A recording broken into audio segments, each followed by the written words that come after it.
3 বছরের বাচ্চা কি আর বলতে পারে তার নিজের জন্মদিনে কি খাবার খেতে সে বেশি পছন্দ করবে? না, সে কিন্তু একদমই বলতে পারবে না। সবচেয়ে ভালো বলতে পারবে তার বাবা মা। আমার শ্রেষ্ঠা বুড়ি সবচেয়ে বেশি পছন্দ করে মাংস খেতে, তাই তার জন্মদিনে রান্না বান্নার আয়োজনে ছিল খাসির মাংস। আর যেহেতু আমার বাসায় সব জন্মদিনই পরিবারকে সাথে নিয়ে করা হয়, তাই পরিবারের অন্যান্য সদস্যদের কথাও মাথায় রাখতে হয়। আর আমার পরিবারের সদস্য সংখ্যা কিন্তু মোট 10 জন, তাই শুধু মেয়ের কথা চিন্তা ভাবনা করলেই তো হবে না, পরিবারের সবার কথা চিন্তা ভাবনা করে খাসির মাংস রান্নার সাথে সাথে একটু বুটের ডালও রেখেছিলাম, তার সাথে সালাদ। একা হাতে সবকিছু করা যেহেতু আমার জন্য একটু টাফ হয়ে যায়, তাই বুটের ডাল, খাসির মাংস এগুলোর সাথে খাওয়ার জন্য পরোটাটা বাইরে থেকে কিনে নিয়ে এসেছিলাম। এই দেখুন, কথা বলতে বলতে কিন্তু আমার এদিকে বুটের ডালও সেদ্ধ হয়ে গিয়েছে। একদম শর্টকাটে বলে ফেলি, বুটের ডাল সেদ্ধর মধ্যে দিয়ে দিয়েছিলাম দারচিনি, এলাচি, গোলমরিচ, লং, পেঁয়াজ কুচি, রসুন কুচি আর কাঁচামরিচ, পরিমাণ মতো চিনি, লবণ এগুলো দিয়ে সেদ্ধ করে, সেদ্ধ হওয়ার পর অল্প একটু হলুদের গুঁড়ো, মরিচের গুঁড়ো, জিরা বাটা, ধনিয়ার গুঁড়া এগুলো দিয়ে ভালো করে নাড়াচাড়া করে কিছুক্ষণ রেখে দিয়ে মাংসটা ভালো করে ধুয়ে নিলাম। মাংসটা যেহেতু ছাড়তে আরেকটু সময় লাগবে, এই ফাঁকে বুটের ডালটাও সম্ভার দিয়ে ফেললাম। সম্ভারের ফোড়নে ছিল শুকনো মরিচ, দারচিনি, এলাচি, 5 ফোড়ন, পেঁয়াজ কুচি, রসুন কুচি, অল্প একটু লবণ, আদা বাটা, কয়েক টুকরো কাঁচামরিচ, ব্যাস এগুলো ভালো করে নাড়াচাড়া করে ডালটা সম্ভার দিয়ে ফেলাম। শেষে একটু ঘি দিয়ে নামিয়ে নিলাম। এই বুটের ডালটা একদম রেস্টুরেন্টের মতো করে রান্না করার চেষ্টা করেছি। ব্যাস এবার আমি খাসির মাংসটা ম্যারিনেট করে রেখে দেবো অনেকক্ষণের জন্য, তাই মাংসটা ভালো করে জল ঝরিয়ে নিয়েছি। তারপর দিয়ে দিলাম একে একে রসুন কুচি, পেঁয়াজ কুচি, হলুদের গুঁড়ো, মরিচের গুঁড়ো। মরিচের গুঁড়োটা কিন্তু একটু বেশি ব্যবহার করেছি, আমাদের বাসার ঝাল সবাই পছন্দ করে। ওই 3 বছরের বাচ্চাটাও কিন্তু ঝাল বেশি পছন্দ করে, মানে আমাদের শ্রেষ্ঠা বুড়িও অনেক ঝাল খেতে পারে। এরপর দিয়ে দিলাম জিরা বাটা, ধনিয়ার গুঁড়া, আদা বাটা, তার সাথে ছিল টক দই, অল্প একটু চিনি, লবণ, কাঁচামরিচ কয়েকটা, পরিমাণ মতো সয়াবিন তেল, এগুলো দিয়ে ভালো করে হাত দিয়ে একদম বাঙালি স্টাইলে মেখে 3-4 ঘন্টার জন্য মেরিনেট করে রেখে দিব। এটা মেরিনেট হতে থাক। আর এবার আমাকে বলে ফেলুন তো, আমার এই ভিডিওটা কারা কোন জায়গা থেকে দেখছেন আর ময়মনসিংহ থেকে কারা দেখছেন তারা কিন্তু অবশ্যই আমাকে কমেন্ট বক্সে জানাবেন।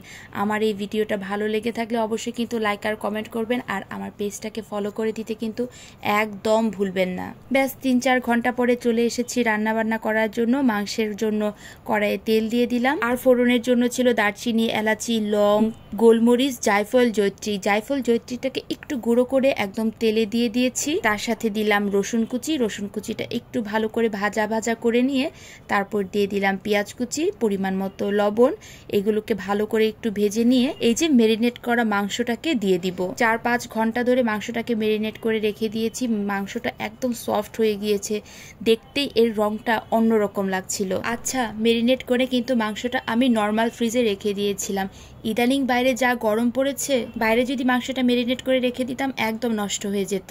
এইবার নাড়াচাড়া করে মাংসটাকে সেদ্ধ করার পালা। এই খাসির মাংসটাতে কিন্তু আমি কোনো ধরনের জল ব্যবহার করিনি, তা তো তোমরা দেখতেই পাচ্ছ মাংসটা থেকে কিন্তু অল্প অল্প করে জল বের হচ্ছে।